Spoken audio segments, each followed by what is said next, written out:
Hello everyone, welcome back to New Hampshire Business Show. My name is Chris Pastrana and today we're here with Lynn Collins from Southern New Hampshire Drug Testing LLC. Welcome to the show. Thank you. Thank you for having me, Chris. All right, cool. So tell me a little bit about yourself and the business and where it all started, and we'll go from there. Let's see, my background. I have an interesting background, but basically I've been in the medical technology field for many years. So a medical technologist is a person that works with the laboratory specimens in a laboratory. So it could be the person that draws your blood, but it's not just drawing the blood, we also test the blood. So all the samples will go back to the laboratory. So like when you go to your doctor's appointment, you get your blood drawn for glucose, cholesterol, CBC. Mm-hmm. All that blood goes to different departments in the laboratory, and they're run on instruments, and the results come out, and we report them to the doctor.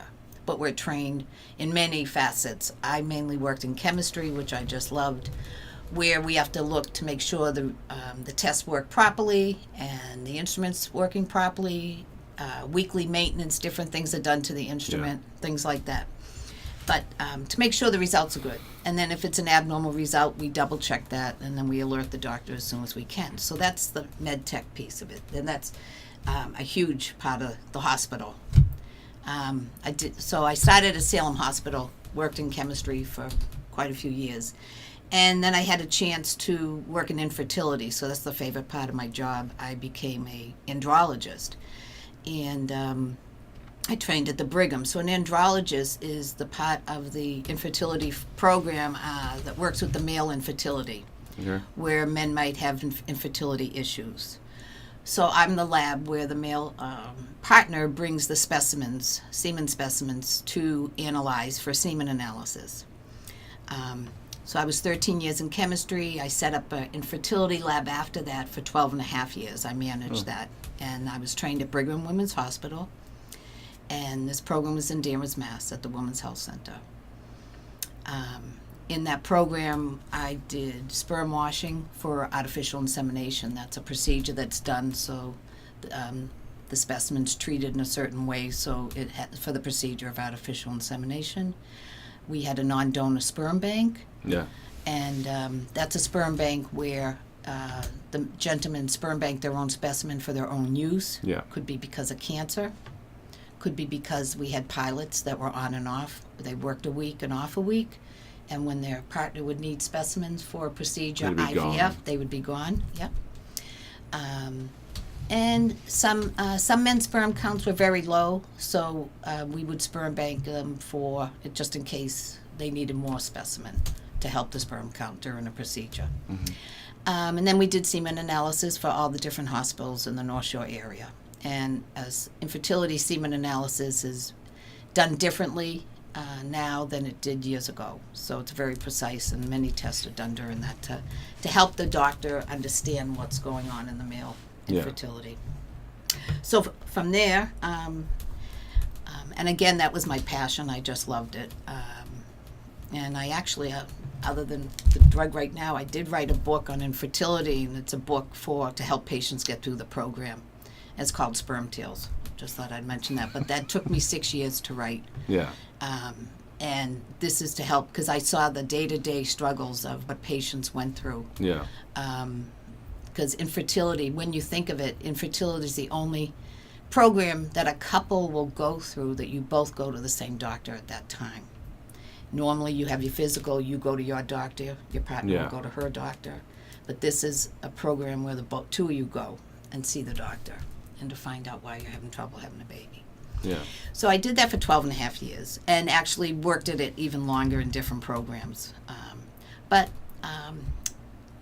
I finally, at some point, I said to myself, I got a call back from the Brigham at one point, and they wanted me to come back. And I live in Newton, New Hampshire, near Haverhill, so it's a little bit of a truck to get into Boston every day. So I started looking up businesses I could start on my own that related to what I really like. And I knew I couldn't do infertility from my house. Yeah. So I said, no, I couldn't do that. So I looked into where I like is the laboratory field. So I got into drug testing, and it's actually drug collections. I do have some testing where I can do instant testing. So I did some research, and I became certified. I have a CPC, which is a certified professional collector for DOT. So I'm DOT certified for all collections for the Department of Transportation. We follow their very strict regulations to do collections and follow the whole program. But I'm not just a collector. I have my own company, so I'm a TPA, which is a third-party administrator. So with that, I can do policies for companies, for employers, for setting up a drug-free workplace. I have training for employees and supervisors, and then, of course, the drug testing. And so when I started in 2016, and when the biggest part of my company is it's mobile. So I was strictly mobile at the beginning. So I started to knock on doors and see different people and companies, and I'd ask them, or they'd ask me, they'd go, hey Lynn, how would you do pre-employment testing when you're mobile? And I thought to myself, that's a good question. So so that was one issue I had. The second issue, I'd talk to people. Now, there are companies, because they're DOT, they need to be in a program. Mm-hmm. So, and part of that, say the truck drivers with CDL licenses. Truck drivers that have the CDL license have to have a medical physical every 2 years. Okay, so you get that from a medical examiner. Not all of those have to be drug tested. The ones that have to be drug tested are the CDL drivers that are driving a vehicle that weighs 26,001 pounds. Mm. So that's your big trucks. Yeah. Could be a smaller truck that's towing a vehicle on the back, or a trailer that carries a weight of that weight, 26,001 pounds. Any truck that has hazardous materials, that would be your oil trucks, your propane trucks, gasoline trucks, okay? Anyone that drives a vehicle that has 16 passengers or more, including the driver on it. Yeah. Okay, so those are examples of, so not all of them need to be drug tested. They have to be driving certain vehicles. Okay. But then that's just the Federal Motor Carrier Group. You also have the FAA, which is your airlines. You have the FRA, which is your railroad. Your FTA, which is your transit. And your Coast Guard. So those are the different modes of transportation with DOT. So they're all in this DOT program of drug and alcohol testing. And that's so. Anyway, so I was trained in that. So with the TPA, again, we can do policies. I do drug testing, and as much as I can, I guess. So, I know. So when I was out searching for businesses, that if a company was already had the drug testing and DOT physicals at one place, at one center, they wouldn't want to switch just to me for the drug testing. They'd like to have the whole thing. So I started looking for an office, and about a year later, and I strategically put myself in a chiropractor's office, because chiropractors can study and become medical examiners and do the DOT physicals. Yeah. So I'm trying to make my business a one-stop shop so that we can at least get those two pieces. Yeah. So we're coming soon. I'm hoping it's the end of the summer, but when the chiropractor's finished studying and takes her exam, I will be able to offer DOT physicals at my site, plus obviously drug testing. And pre-employment, like I said, it's kind of hard to do mobile pre-employment. So again, that helps me in the office, because when you go in for a job and you go for an interview, you really don't go back unless you go for a second interview. Yeah. So, when do you get that drug test done? So you usually get an email from the employer saying, go here to get this drug test. So now I have an office, they can go to see me. I just became a Quest Preferred Collector because I have an office. Yeah. So any company that has a contract with Quest Laboratory, you can send, I'm on the list if you're in the nearby Hampton area. So I found an office like in Hampton, New Hampshire, and it's right off of 95, so it's great. I do see a lot of truckers. I hope to see more, and there is a little availability for them to park their truck to come and see me. But anyway, so now that I have the office, which is really great, I'm doing the more pre-employment testing for companies, and soon the DOT physicals will start. But the mobile piece, the nice piece about mobile for other testing. So when we talk about testing for drug testing, you've all heard of pre-employment. There's random testing, post-accident, return to duty, and follow-up. If a company has employees that need testing, instead of sending those employees off to Quest, so they're leaving the job, they're getting in their car maybe, and they're driving, and they're getting in traffic. So they could be, I talk to employees and they tell me when they send their people off for testing, they could be gone 1 to 2 hours. Because when they get to Quest is testing other people for other things. Yeah. And from what I understand, not every person in the lab there they could be, but they have selected people that are DOT trained to do these collections. Not everybody can do these collections. You have to be certified. So you're mixed in with the regular crowd of people that are there to give their blood work for a physical or different things. So that's why the waiting room can be full and you can wait. So by me being mobile, I bring all the equipment with me, come into the building. All I need's the best is a single bathroom, but I'll take any bathroom. And I have to prepare it for collection, and I'll mention that in a moment. And I need a clean writing area, and you send the employee to me. We go through filling out the paperwork, do the collection, and they're back to work in 15 minutes. So it's fairly quick. To do a DOT collection for a urine is about 23 steps. Yeah. So it's very strict, and I'm sure if anyone's had a collection, you go in, the sink's taped up, the toilet, the flusher's taped up, the water's blue. But we have to take everything out of the bathroom that could be added to the specimen. We just remove everything. We check everything. So there's many steps in the collection doing that. So that's for urine. But that's what I'm trained in. And so I know probably people have read about different types of specimens, and each specimen has their own benefits. And urine is one specimen, obviously. New testing is oral specimen, although it's been around, oral saliva. Okay, saliva is another type of specimen that we can take for these tests. The detection window for drugs is less for picking up the drug than a urine specimen. So what happens is when someone either ingests, smokes, or takes a pill, in your mouth you have salivary glands and the blood's right there in your mouth. So say for chewing marijuana like a brownie, or even just taking a puff, smoking it, the smoke, it gets in your mouth and it goes right into the bloodstream right from that. So it starts right into the mouth. And so drugs can be picked up in an oral specimen starting almost an hour or two from when the drug's taken, and can last up to 2 days. Some drugs can last 3 days.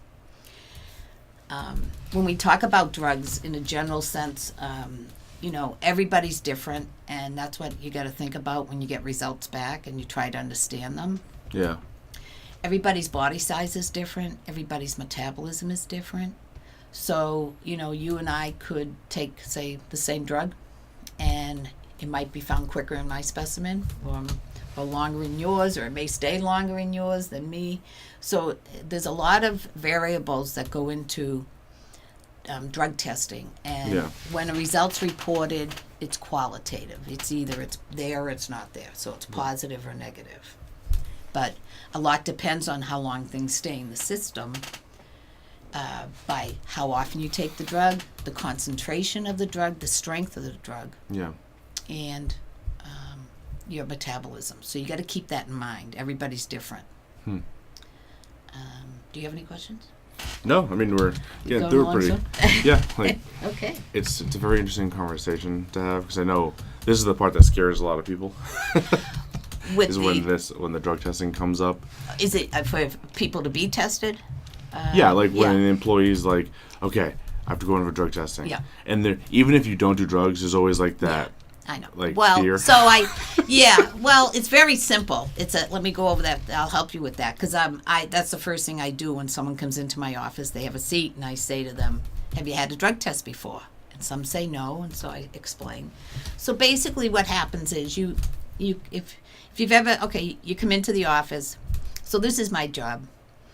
I've been either been given an email or a phone call that you're coming, or you've called me and said I'd like to set up an appointment. It's best to set up an appointment with me because I'm on the road.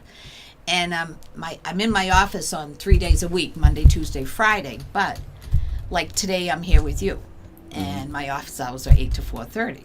But or I could be out testing. Yeah. So I have a sign on my door. If I'm not there during the hours, just call me, and I will book the appointment and so forth. So it's best to make an appointment. But anyways, you have to have an order to come in. Okay, that's most people have that. So you come in, you give me your order, and so my job is to identify you. So you always want to make sure you have a photo ID on you. Okay, that's like your license. Perfect. Yeah. That's all you need. So I'll ask for your license. And so what we do is I might start, if there's the chain of custody form can be done manually, or I might have it in the computer. So I'm going to start asking you some questions. You might have an employee ID from your place of work, or DOT, we have to get social security numbers. And that's a reason for following people from one job to the next. The easiest way to follow them is through their social. Because if you're in the DOT, your information goes up into statistics, a big program, and you just need to be followed where you go, so they can follow your drug testing and alcohol testing past history. But for regular employees, I might ask just the last four of your social. I would never take, if I didn't have an employee number, I would never take your full social, just the last four. And I get your name and first and last name. But my main thing is to identify you. Yeah. That's the main thing. Next piece is I'm going to have you stand. If it's a urine, let's talk about a urine specimen. I'm going to ask you to stand. And I usually, if it's female, I ask you if you can leave your like pocketbook and things out in your car, and so you don't bring anything in other than your ID. Then you don't have to worry about your wallet and your money and things like that. But generally, men have wallets, so I ask you to stand up and you empty your pockets. So you just take everything out of your pockets, put them on my desk, and you show me that your pockets are empty. So you pull out the little rabbit ears, so they call it rabbit ears. Then I have you turn around. I can't touch you. I don't touch anybody. So you just show me that there's nothing in your pockets. And for men that have their wallets, I have them open their wallet in front of me, and you just open the little cubby areas to make sure I don't see anything that could be used for suspicion or something. If everything looks good, I have you put your wallet back in your pocket, so you can take that back. Okay. So, but you leave everything on my desk, your cell phone, your keys, and anything else that came out of your pockets. Okay. So I asked you to come over to where my bench is, and I have some washcloths. I have some cloths that are wet, moist cloths that you pull out and wash your hands. Yeah. So I asked you to clean your hands well, go underneath the nails, and just clean very, very good. And then there's a trash can, pop it in the trash. So then I asked you to select a specimen cup, and I have a few out on the table. You select a cup, and I open it, and I take the seal off, so I want to show you that this container is all sealed, that it's not, it's sealed. So I peel that off.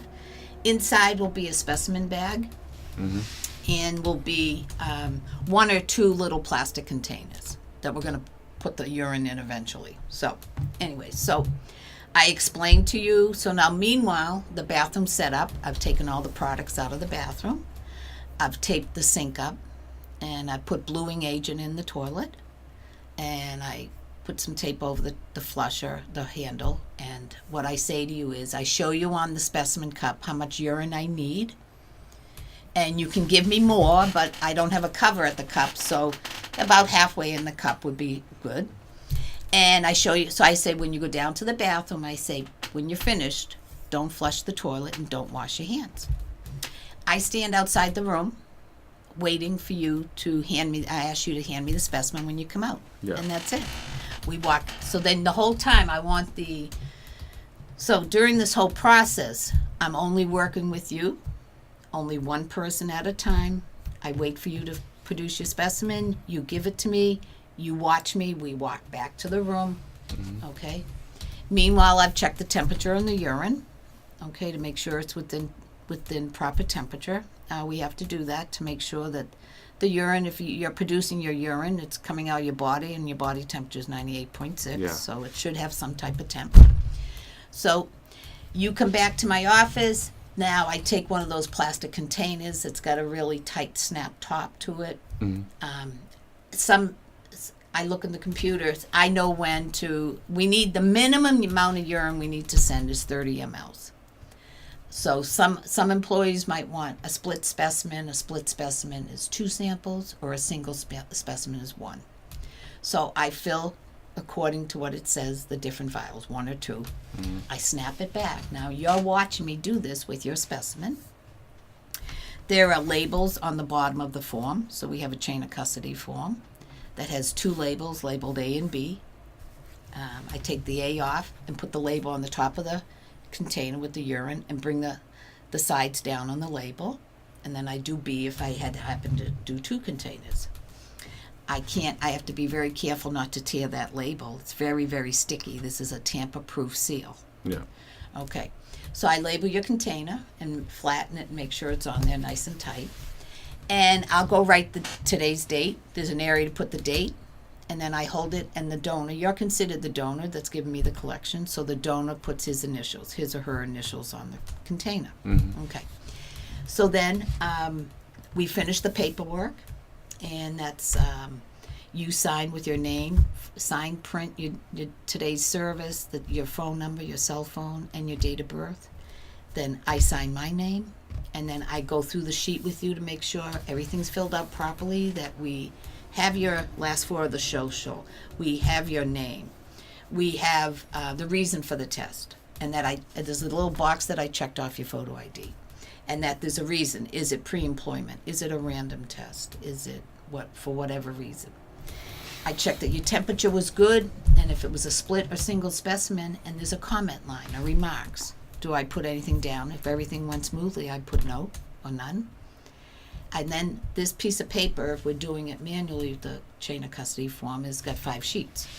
So once everything's signed and looks good, I tear off the sheet. And that first sheet gets folded and put in the bag. So we take those 1 or 2 vials, your specimen goes into a bag that has 2 openings. The front opening I put your specimens in, and the paperwork goes in the back. And that's just because if the urine was to leak out, the paper doesn't get all wet from it. It keeps it separated. Then I take the seal off the plastic bag, fold it forward, and the bag's sealed, and you're good to go. So you stay there through that whole process, and it's simple. It's thorough. So again, my job is, a big part of the job is not only is the collection important, but the paperwork is just as important. Because when that specimen gets to the laboratory, the person that inspects it before it even goes to any testing looks through the paperwork and make sure it's filled out properly. Certain things is a flaw here and there with DOT. If I miss to maybe check off the temperature, they're going to let me know, and they're going to I have to really see it, or they'll let me know, and I have to fill out paperwork to say the temperature was within range. But most of the time, I'm so thorough. I just look I'm very attention oriented, detailed, so I make sure everything's checked out properly. Yeah. After you see it a bunch of times, you're probably pretty good idea what the paperwork's supposed to look like. Right. Yep. And that's the end of the test. And if you can produce a specimen right away, that's why when you call and make an appointment, I try to remind people to watch their bathroom habits. Don't go to the bathroom too soon before you have to come and see me. Yeah. Because you want to be able to produce a specimen. And we do have to have a certain volume. So if there's not enough there, we have to do a new procedure that's called a shy bladder. So say you go into the bathroom and you produce a specimen and the volume's not there. Because if I send it into the lab, they're gonna talk to me.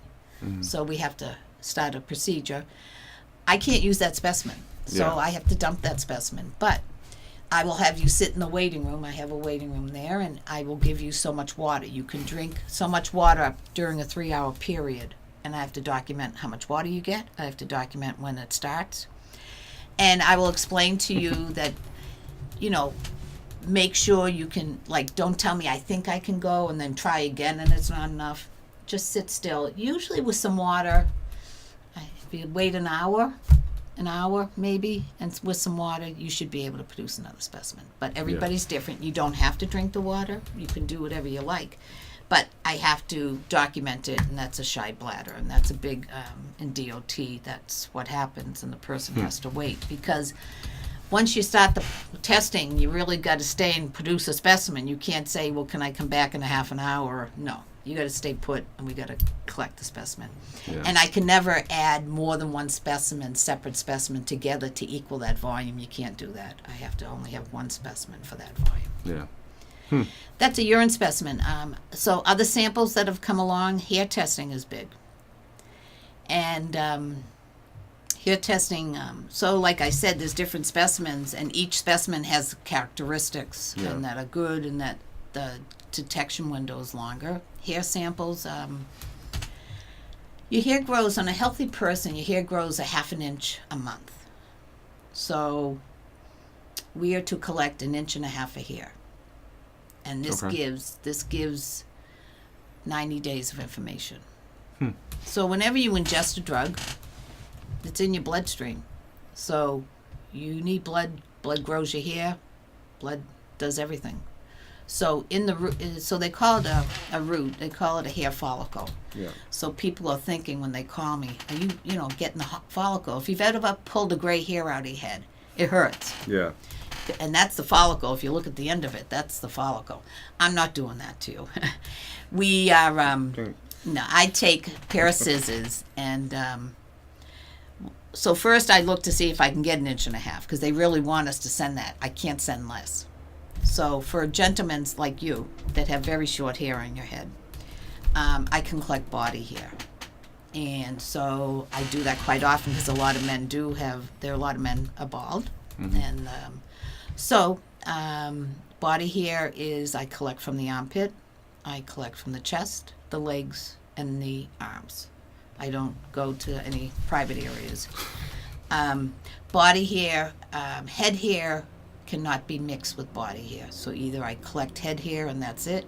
So there's enough I get from your head, which is usually the back of your head. Yeah. And I wanted to say, when I do collect head hair, I lift the hair up. I'm not going to remove hair from you so that people will be able to notice it. I would never do that. So I lift the hair up. I have pins, like if you were to go to the hairdresser. Women are used to this. You pin the hair back. But you grab some hair, you pin it back, and I collect hair underneath. So then I have hair to fold over it so that you wouldn't notice it. For the head hair, we're to collect 120 strands is usually the collection amount. Okay. And you try to take it from 3 different areas. I don't take that much from one area. So I just pin the hair up, put some hair, between my fingers, and I got a scissor. I just clip it with a pair of scissors as close to the scalp as I can. Yeah. Okay? And then that's considered the root end. So when I lay my hair down in my container, my proper laboratory specimen aluminum foil they give us to lay it in, we have to put all the roots to one end so that the lab knows which is the end, the root end. Okay. So so that's how you do it from the head. Now the body hair, I have to get the size of a small cotton ball. So a lot of men have a lot of chest hair and so forth. So and I scissor it. I can't shave it. Some places I might have to shave, like your legs or something. The hair is very fine because the guys don't normally shave their legs, so it's very fine. But however, I can mix different parts of the body here together, and I put it together to form a small cotton ball, and that's what I can send in. Okay. But so this information will give 90 days of drug history with that. And sometimes the body hair can give more, because think of the body hair grows slower than the head hair. Yeah. Okay? So it could give more information. But we do the same drug panels as we can do, pretty much the same drug panels as are in urine, we can do with the body hair. So some employees like hair testing, gives them a little more history of drug habits, or Nail is a new one. So the courts are using hair and nails. Nails are also another good sample that they discovered. I haven't done too much of that, but I had to buy a little jeweler's scale because they need so many grams of. I bought the scale for for measuring the amount of hair. Some labs want 150 grams, or they'll say 120 strands. Some of the panels, the drug panels, need more hair, so I like to, the thing is, I want to send enough specimen, not that I take a lot, but I want to make sure I have enough, so we don't, they say that in the laboratory field, if something's not, if supply's not sufficient, it's QNS, quantity not sufficient. Yeah. We don't want a specimen QNS, Yeah. because that means you got to come back again, so Yeah. we don't want that. So we try to prevent that, and so, but anyways, a lot of employers are using hair testing in certain aspects. Thing about, hair testing, like urine, sometimes we have people that try to pass different specimens to us that might be someone else's specimen. Yeah. Or there's synthetic urine out there. So certain other specimens take that whole part of the picture out of the picture. Yeah. And that's employees, that's another way I can explain that to employers, to help them decide on what's the best specimen for what they'd like to do. But actual sample testing and the whole drug thing is really simple. It's not really, if you've given a urine specimen when a doctor, see nowadays the doctors, years ago they used to want a urine specimen every time you went to the doctor to check your urine. Because a urine specimen is really good to look for if you're going to be diabetic, there's going to be sugar in the urine. You shouldn't normally find sugar in the urine. Yeah. So it's a quick test to see how the body functions are and that it's running properly. Nowadays, though, because of insurance, a lot of insurance, I guess you have to have a reason of why you want a urine tested. So they don't always do a urine specimen. So people growing up, they're not used to giving a urine specimen. And, I'm in the medical field. Everybody has their job for one reason. And some people are in medicine, other people aren't. And some people could never be a doctor or a nurse. And I've handled a lot of different specimens. And it doesn't bother me. Yeah. But other people I might talk to, say my husband, and say, I asked him, would he like to be part of my business? No. He is an engineer and he doesn't want anything to do with collecting a urine specimen. No, thank you. And he's had drug testing for the companies he's worked for. But no, Lynn, that's your job. That's funny. So, but that doesn't. But see, everybody's got a job suited for themselves, right? Yeah. So. That's too funny. Yeah. Cool. So you talked about marijuana earlier. Yeah. So this is a fun conversation fun to get conversation. into. Jeez, So yeah, everybody's thinking this could be another day talking. No. yeah. Well, so marijuana. So we all know about. So we have medical marijuana and recreational. So. So I know employers, and particularly I'm in Hampton, but I'm on basically New Hampshire and Massachusetts are right next to one another. So we're obviously, and where employers are seeing people that they have employees from Massachusetts and they're working in New Hampshire, or vice versa. Yeah. So so employees are really confused because the law's the difference between the two states. You have medical marijuana and recreational in Massachusetts. From what I understand, the first store opened in Massachusetts, but it's a store that previously it's in, I think, Milford, Mass. Okay. And it's made marijuana for medical marijuana, and they've given the okay to make it for recreational, but they're not allowed to sell it to people to have, like you or I walk into the store, but they can sell it once the store is open. They have a section of recreational marijuana that can be sold to stores that are going to be opening up. Okay. Massachusetts is taking their time, I think, with opening some of the stores, and they're just watching. They have history of other states. I think right now I brought this in. Pretty much up to date, approximately 30 states and the District of Columbia have legalized marijuana for medicinal use, and 9 have legalized it for recreational use. So we all have heard, so I talked about DOT. So marijuana is a Schedule I drug. And the Schedule I drug is any drug that really has no medical use. I might not be saying that right. I should have brought my definition. But a Schedule I is a drug that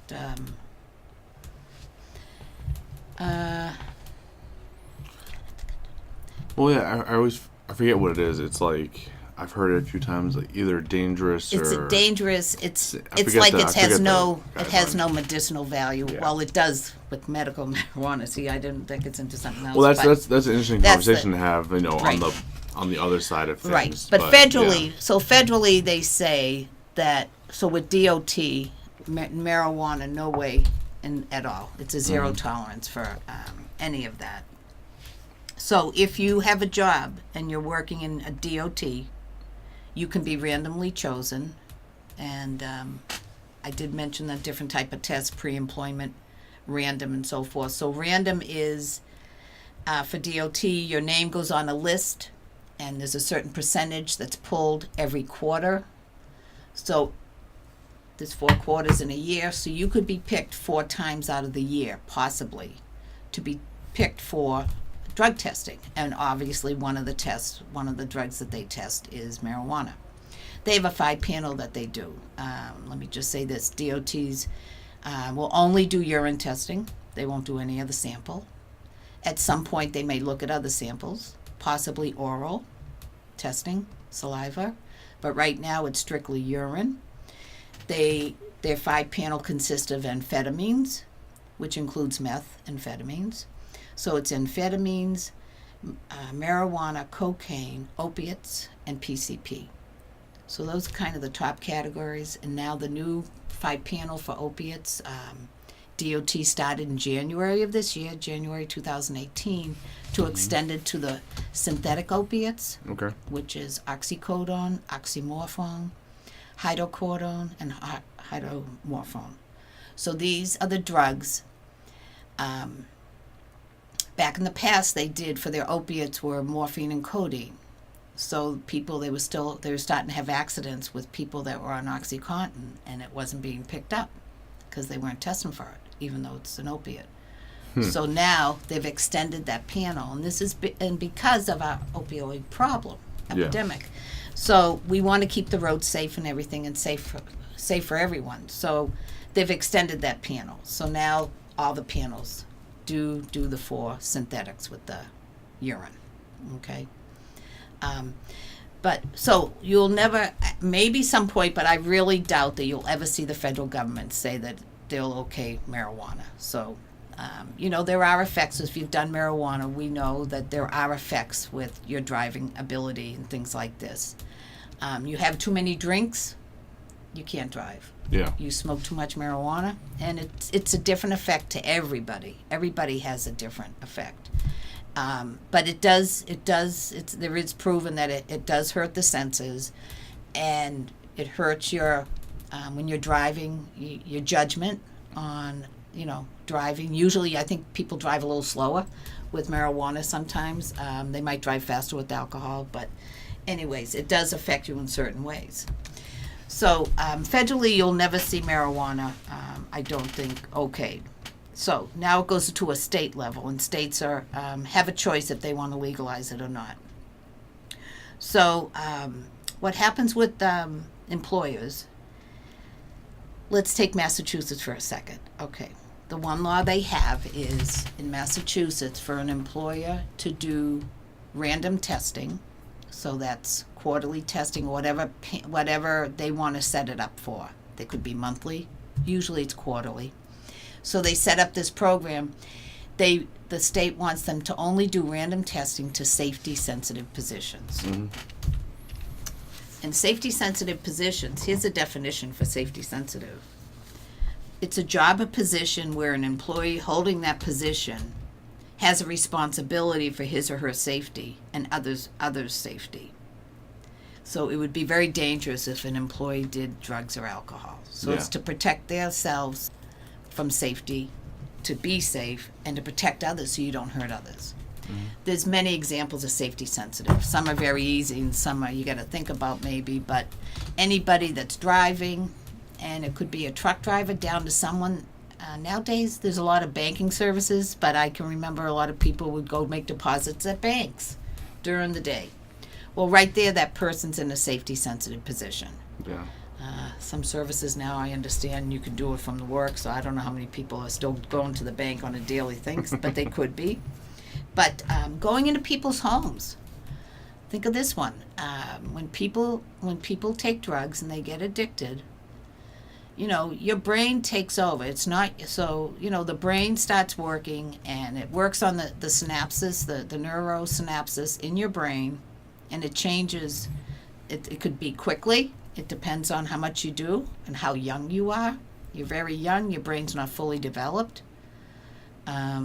And it really affects parts of the brain that helps you make those important decisions that you need to make. And if you can't make those decisions because the drug's taking over, then you're going to be stealing. Think of the crime that we have. A lot of it, if you really listen to what happens, a lot comes back to some type of drug use. Yeah. So once you're addicted, you need the drug. You need it, and that's all you do every day is think of how I'm going to get the drug. If you can't get much and you're using it up that quick, however you're thinking, but you need to get money to pay for it and get it. So if you've gone through all your money or you're working for an employer, I say to people, people form habits. So are you finding things missing at work? Are other coworkers finding money missing? Things start to happen. Yeah. So you start making decisions that you shouldn't be doing. So back to marijuana. So that's the state law is you have to be in a safety sensitive position. So if you have workers that are on the phone behind a desk doing paperwork, Massachusetts says they're not really safety sensitive, so you shouldn't be doing random testing to them. But you can do it to your other employees. You have a big manufacturing company, you have the front end people that are probably in the, HR department working at the desk, but then you have the actual manufacturing on another side. So you'd be doing your random just to your manufacturing. With New Hampshire, you can test anybody in any test you want. But, with the legalization and looking at other states, and I just spoke to a girl yesterday that came into my office, and we were talking because she's from Colorado. So Colorado's been recreational for 4 years. Yeah. And, I talked about different things. I've read different articles because I have a coworker, a friend that works out there, and the ER departments have a high increase of ER emergencies because of driving issues because of marijuana. Mm-hmm. But, I just kind of was listening to her, and I just listening to what she sees, and it's big out there. They actually have buses to bring people, when you first get into Colorado, different areas to bring them to the stores and so forth. But, so with marijuana, again, safety-sensitive positions, DOT, no way. So what employers need to do, employers need to do, they need to have, so I can, one of the things my services I can offer is a drug-free workplace policy. And what does that incur? What does that happen? Or what does it make up? With marijuana, you need a very, very strong policy. So you need a strong policy, and you need to follow it to the T. So as an employer, you can do what you want, but I know what I wanted to say. A lot of court cases, we're waiting for a lot of court cases to come out to see, and these lawyers are waiting to see how different court cases that have been brought to court already about medical marijuana. Mm-hmm. And there was a big case in Massachusetts, and so medical marijuana, to be able to get medical marijuana in Massachusetts and New Hampshire, there's certain diagnoses you need. So you need to, I actually went to a medical marijuana doctor to talk to them in Stoughton, Mass, and to find out the process. So what happens is when someone has a symptom, so it could be Crohn's disease, cancer. Originally, medical marijuana was meant for people that had very bad cancers and so forth, yeah, and that needed help because it helps your appetite and it helps with pain. And they've done many studies, and medical marijuana does do a lot of good things. But as time's moved on, it seems that it helps even more and more diagnoses. Yeah. So Massachusetts, they have their wording for who should be receiving medical marijuana is, what I want to try to say is New Hampshire has very strict diagnoses that you have to be able to get medical marijuana, where Massachusetts is a little different, but it's still, you need a strong diagnosis. Yeah. So once you get that diagnosis, you go see a medical marijuana doctor, and you sit down and talk with him or her for a period of time, and you talk about your condition, and you might have to show some medical paperwork from your regular doctor to show your diagnosis and prove it and so forth. So you get an okay from the medical marijuana doctor saying that he recommends that you get this medical marijuana card. Mm-hmm. That still goes to the state of Massachusetts, and the state of Massachusetts reviews it, and if you're given a card, they will mail you a card. Now, all the cost of this is your own cost. Insurance doesn't cover this. Mm-hmm. So it's all your own cost to go to have the consult with the doctor to begin with. Yeah. So then once you get your card, you go into a registry.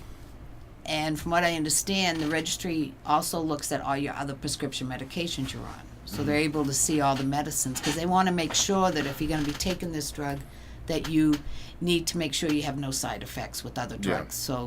So they need to see everything you're taking. You get your card in the mail. The card's good, from what I understand, 3 years.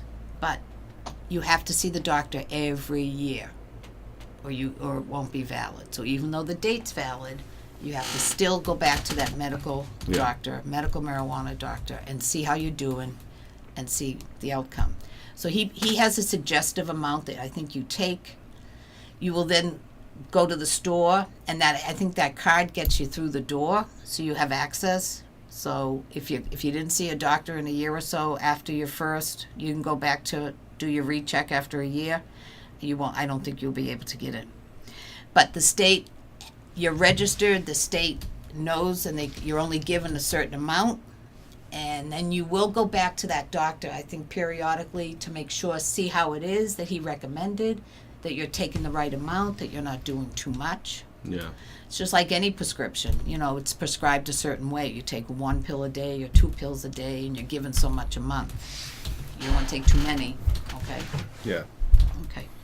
So, but anyways, with medical marijuana, one case, Barbudo is her last name, and I think it was in 2014, she had Crohn's disease, and she went for a job, and the company hired her, and it was a pre-employment test. I'm not sure why they didn't do the pre-employment test before but she did start the job for a day, I guess. And she said that she had a medical marijuana card, and they have a 0 tolerance for drugs. Mm-hmm. And so her test came back positive for marijuana, and they fired her. They let her go. So she took them to court. And the first case, from what I understand, the company won because they have a strong policy. Yeah. And they have 0 tolerance. And this is where we talk about strong policies. I did mention to you earlier, a typical handbook, employee handbook, probably, it depends on everybody's company, but there's probably 1 or 2 pages or a paragraph I've read on a drug policy in someone's handbook, where my handbook is 20 odd pages long to 30, and that's just drug and alcohol. So you really need a strong policy. And again, you need to follow it.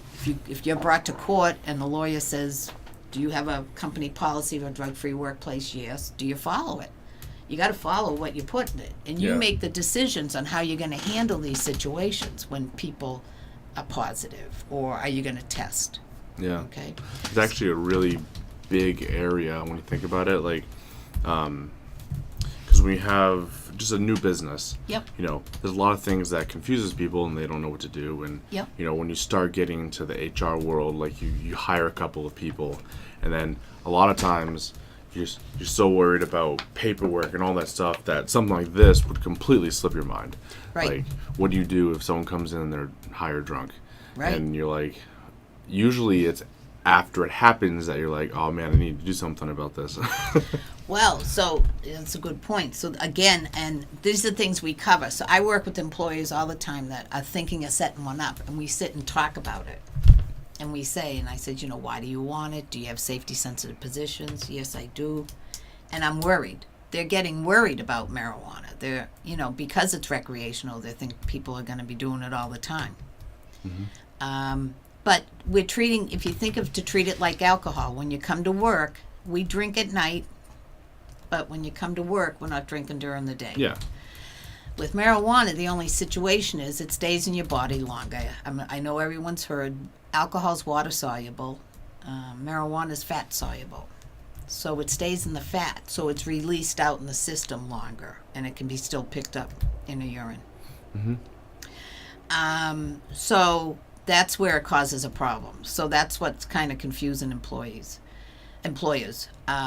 with the testing. So again, a strong policy. You have to learn how, see how you're going to handle things.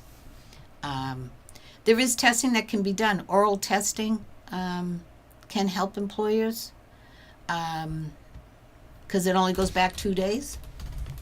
But it all depends on. Here's the thing about marijuana we got to think about too. Back in when people were doing it in the 60s or 70s, the strength of marijuana was a certain strength, let's say. Right now, if you compare what marijuana is now compared to what was, I'm hearing it's 35%, 40% stronger. Yeah. Well, yeah, we've gotten better over time about putting Right. out stuff, and Yep. and then in some situations, people put harder drugs into it, and Well, so there's a lot that's of true. You got to be careful. Yeah, lacing Yeah. things with it, and that's not good. But just the actual marijuana, and then vaping is a new thing. yeah, And yep, so they're vaping. So when they vape the THC, the marijuana, it's the resin. They cook the marijuana down to that sticky brown stuff, and that's what you're smoking. So that's about 80% THC that you're vaping. yeah, Remember, when you vape, you're inhaling in on that vaping unit, and you're pulling in all straight THC into your lungs. So it's very, very strong. yeah, And the candies are 80-odd% yeah. THC. And I know I love gummy bears, but boy, I can eat a whole bag of gummy bears. But and the problem is kids are getting into it. So Yeah. kids and dogs, animals, they're eating things. Yeah. So doctors, veterinarians are getting dogs that are coming in passed out, or passed out, Yeah. and they really have to work hard to bring that dog back. And the kids are getting into it. Many poisonings with kids. Yeah. And we heard about the little Tide things. Well, it's the same thing. The pretty colors and different things. You got to really keep the stuff out of the kids' hands, and Yeah. they may get in the wrong hands. But again, a strong workplace policy I can help with. So that's a drug-free workplace. It helps with employee training and supervisor training. When a company puts out a drug-free workplace, there's no surprises. We're not being sneaky or nothing. The employees totally know. They read all this paperwork that say this company's going to start this policy in so many days. And it gives people time to think about what they're doing. Or people that don't do drugs have no worries. You just go and get tested. The others, sometimes they're always thinking of how they can dodge things or try to get through it. Mm-hmm. And at some point they're going to be caught. They may not get caught the first time. Yeah. But I think what I said to you a while back, because I don't think I realized I was on the show yet, and Chris was kind of funny with that. So, anyways, I want to say that what I like to do is, and the way I like to think of drug testing is that we're helping people to find that there's a situation. And what I mean by that is I don't want to be like, oh, here comes the drug lady, she's going to test and I'm going to lose my job or something like that. It's, we want to help people, and like I said, when someone's addicted and the brain's taken over, people try to stop, or they do the hardest to do that and get help, but it doesn't happen. So by finding someone that might be positive for a drug, say one of the opioids, and this is what's happened to a lot of people, after some type of surgery, and the doctor's given them medication, and they took it. And I've had some surgery, and I've needed that medication. You need it because you're in pain. You have knee replacement or hip replacement, you need it, but only for a certain period of time. I think so many people are frightened right now. They'd rather go through the pain of some of these surgeries than even they're afraid to get addicted. Yeah, well, that's what I do. Like any time I have a surgery, and I've Yep. had some pretty significant ones, I just don't take any medication after. Right. I mean, it's miserable. It's but, miserable, you know, right. Well, it does easier. other things. Yeah, it's easier, right. You're afraid. I know. Well, they're really working on doctors to give not as many pills and things like Yeah. that. But people do get addicted and they can't get off. So this drug testing will help discover that situation. And one part with DOT is, when someone's doing drugs and they find it, depending on the company policy, by DOT, we want to help people. So there's a program that they have, a SAP, that you would go see, a substance abuse professional. Mm-hmm. And you can keep you can keep your job, but you need to go through this program, and you're going to get counseling and see different people, and they decide how long, what your situation is, and why you're doing drugs. I mean, is it for a reason and you need more help? But you can then come back to work, and that's when more testing comes in to help you stay clean, to be off the drugs. So that's when we have the return to duty or the follow-up testing. And these are all good deterrents so that you can say to other people, if you're on a weekend and someone offers you something, you've heard the saying, no, I'm tested at work. Yeah. So, they're even doing it in a lot of schools in different states. And that's a discussion for another day. But, Yeah. it's to help kids, because kids, like I said, their brains aren't developed. They're in their mid-20s or late 20s before their brain is fully developed. So they're doing these drugs in school. And you talk about the brain taking over, it's even quicker with them. And that hits that part of the brain that makes those tough decisions, and they can't make them. And now they're going in the wrong direction. Yeah. So a lot of schools do it so the kids can say, I'm tested at school. So hopefully at some point, schools are difficult to get a program like that in. But that's with time, you never know. But it's to help. I'm here to help people. I'm not to police people. I want to help people. Yeah. Awesome. Thank you for being on the show today. Oh, thank you. For people that want to reach out, maybe get some more information, set something up, how do they get in contact with you? Sure. So let's see. So I'm in Hampton, so my address, the best way is my phone number. So 603-974-1030, 1030. That's my business line. Mm-hmm. I'm in Hampton, New Hampshire, 24 Stickney Terrace, Unit 5. I'm located inside a chiropractor's office, like I said, and that's in Hampton, right off of Route 1 on Lafayette Street. Cool. So thank you, Chris. This has been wonderful. It's been fun. Did you learn a lot? Yes. Okay. A lot of drug stuff. Okay, thank you. Awesome. Thank you guys so much for watching, and everyone have a great day. That's it for today, everyone, but it doesn't have to end there. Head over to iTunes, Stitcher, Google Play, or iHeartRadio to get more from New Hampshire's top entrepreneurs.